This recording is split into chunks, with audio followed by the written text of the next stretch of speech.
जय श्री राम दोस्तों। अभी अभी एक बहुत बड़ी खबर निकल कर के आ रही है और वह कोलकाता में हुए दिल दहला देने वाली घटना से जुड़ा हुआ है।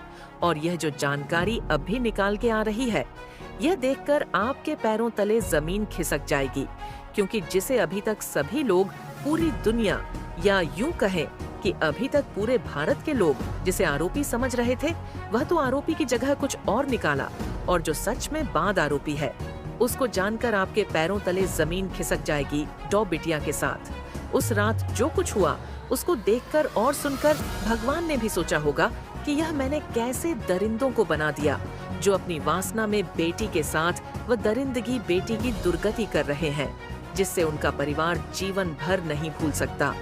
साथियों, आपको बता दें कि अगर आप सोच रहे हैं कि डॉक्टर बिटिया का कातिल केवल संजय राय है, तो आप बिल्कुल गलत सोच रहे हैं, क्योंकि अब पर्दाफाश भी हो चुका है।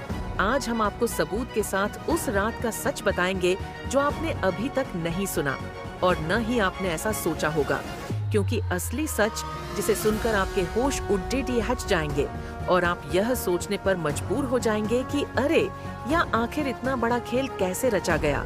चलिए विस्तार से आपको बताते हैं और इस मामले के अंदर तक जाने की पूरी कोशिश करते हैं।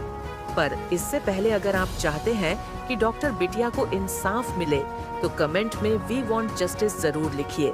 यदि आप अंग्रेजी में नहीं लिख सकते तो हिंदी में जरूर लिखें कि डॉक्टर बिटिया के साथ जल्दी से जल्दी इंसाफ हो, क्योंकि ऐसा ही मामला एक बार और हुआ था, जिसमें पीड़िता को 5 साल बाद इंसाफ की भी एक मांगनी पड़ी थी। तब जाकर इंसाफ हुआ था। और कई केस तो ऐसे दब जाते हैं जिनको मोटी फाइलों के नीचे दबा दिया जाता है, और इंसाफ हो ही नहीं पता तो आप लोग वीडियो को लाइक करें या न करें, लेकिन डॉक्टर बिटिया के लिए इंसाफ की गुहार जरूर लगाएं साथियों। अब तक सब सोच रहे थे कि सिर्फ रॉय ही डॉक्टर बिटिया का कातिल है और उस रात उसने ही सेमिनार हॉल में जाकर सब कुछ किया है। पर पॉलीग्राफ टेस्ट में जांच बताती है कि पॉलीग्राफ टेस्ट में सीबीआई को संजय ने बताया कि 8 अगस्त की रात वह गलती से सेमिनार रूम में घुसा था। दरअसल संजय रॉय ने एक मरीज को अस्पताल में भर्ती कराया था और उस रात उस मरीज की हालत बहुत खराब हो गई थी। मरीज के परिवार ने संजय राय को फोन किया और उसे ऑक्सीजन की व्यवस्था करने को कहा था। संजय रॉय ने कहा, ठीक है, व्यवस्था हो जाएगी। उसके बाद संजय रॉय की जिस डॉक्टर से पहचान थी, वह उसे अस्पताल में ढूंढने लगता है।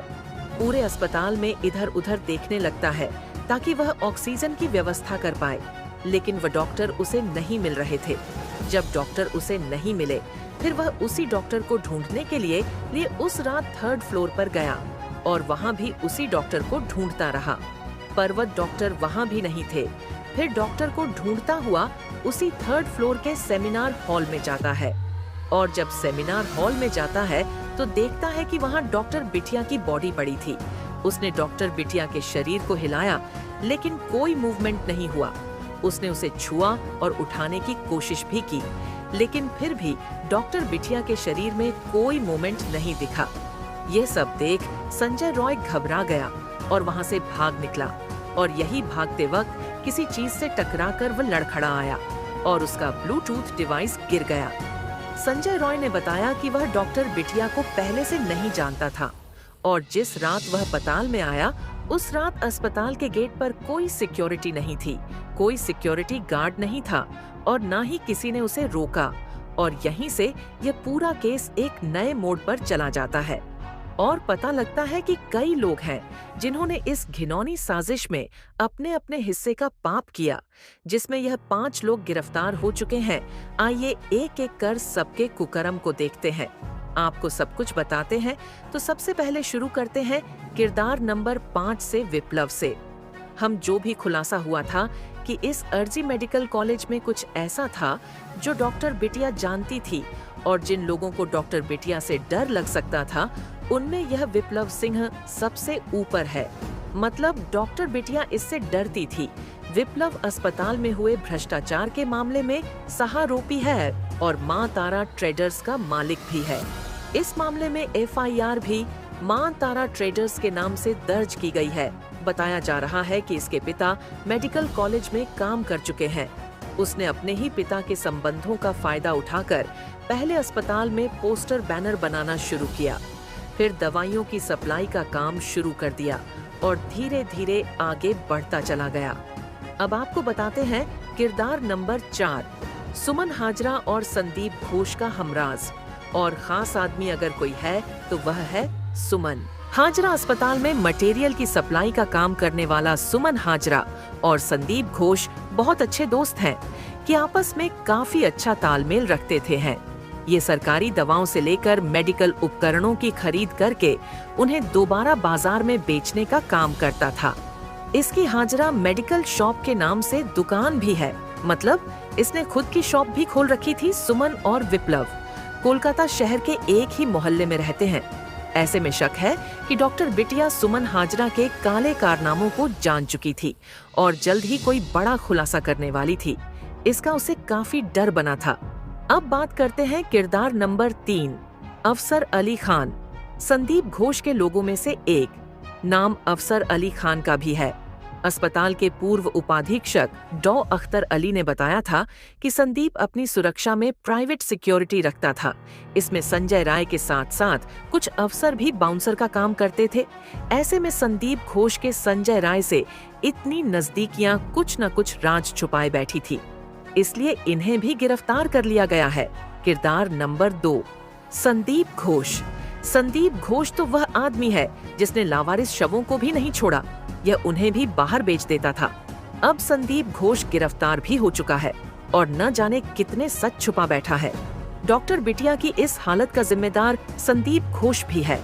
संदीप घोष के कारनामों का कच्चा चिट्ठा डॉक्टर बिटिया के पास था और ऐसे में कहीं इसने ही तो कोई षड्यंत्र नहीं रचा। यह एक बड़ा सवाल है। इसी अस्पताल के पूर्व उपाधीक्षक डॉ अख्तर ने वित्तीय अनियमितताओं का आरोप लगाते हुए शिकायत दर्ज कराई थी। उनके अनुसार संदीप घोष अस्पताल के सारे कॉन्ट्रैक्ट अपने परिवार या रिश्तेदारों को देता है ताकि उनसे मनमाना काम करा सके और बायोमेडिकल कचरे के निपटान में भी उसने चोरी की है। लोग यहाँ तक नाराज है कि नवंबर को कोलकाता के आजकल मेडिकल कॉलेज के पूर्व प्रिंसिपल संदीप घोष को भीड़ में से एक व्यक्ति ने थप्पड़ मारने की कोशिश की, जब सीबीआई घोष को अलीपुर कोर्ट में पेशी पर लाई थी।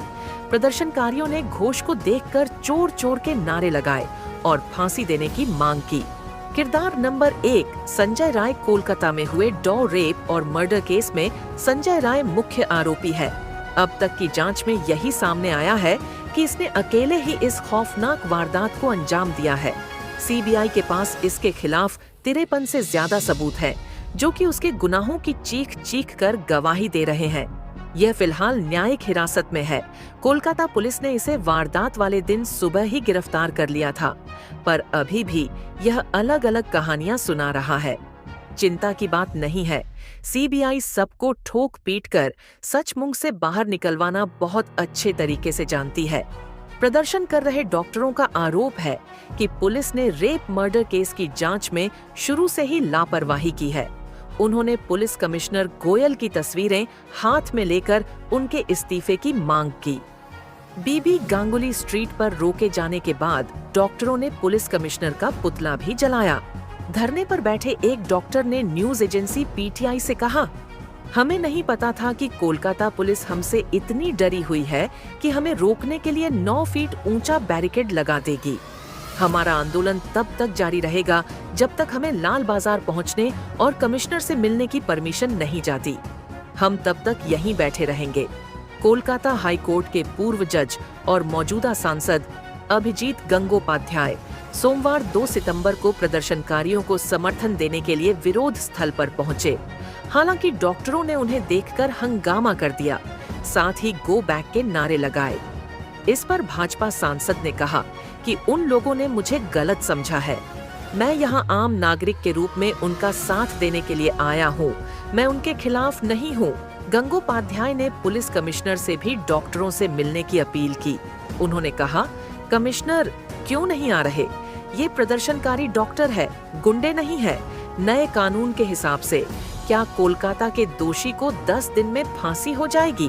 दरअसल पश्चिम बंगाल विधानसभा में मंगलवार को एंटी रेप बिल पास हो गया। नए कानून के तहत रेप केस के 21 दिन में जांच पूरी करनी होगी। इसके अलावा पीड़ित के कोमा में जाने या मौत होने पर दोषी को 10 दिन में फांसी की सजा होगी। भाजपा ने भी बिल का समर्थन किया है। इससे अपराजिता महिला एवं बाल विधेयक 2024 नाम दिया गया है। अब इसे राज्यपाल के पास भेजा जाएगा, उसके बाद यह राष्ट्रपति के पास जाएगा। दोनों जगह पास होने के बाद यह कानून बन जाएगा। और जैसा कि संजय रॉय ने अपनी कहानी में बताया है कि वह उस रात एक डॉक्टर को ढूंढता हुआ सेमिनार हॉल में पहुंचा था, पर वहां बॉडी पहले से पड़ी थी। पर सीसीटीवी कुछ और ही बयान कर रही है। वारदात वाले दिन का सीसीटीवी फुटेज में है, जिसमें आरोपी संजय रॉय की घटना स्थल पर मौजूदगी साफ तौर पर नजर आ रही है। सीसीटीवी फुटेज में वह सेमिनार हॉल की तरफ जाता हुआ दिख रहा था। फुटेज में नजर आ रहा था कि संजय जब सेमिनार हॉल में घुसता है तो उसके गले में ब्लूटूथ था, जबकि जब वहां से बाहर निकलता है तो उसके गले में कोई ब्लूटूथ नजर नहीं आता। ये वही ब्लूटूथ है जिसे पुलिस घटना स्थल से बरामद किया है। ऐसा पहली बार है जब इस घटना के पुख्ता सबूत रिकॉर्ड पर मिले हैं। यह सीसीटीवी फुटेज 9 अगस्त की देर रात 3 बजे से 4 बजे का है। इसमें संजय रॉय अर्जी कर अस्पताल में नजर आ रहा है।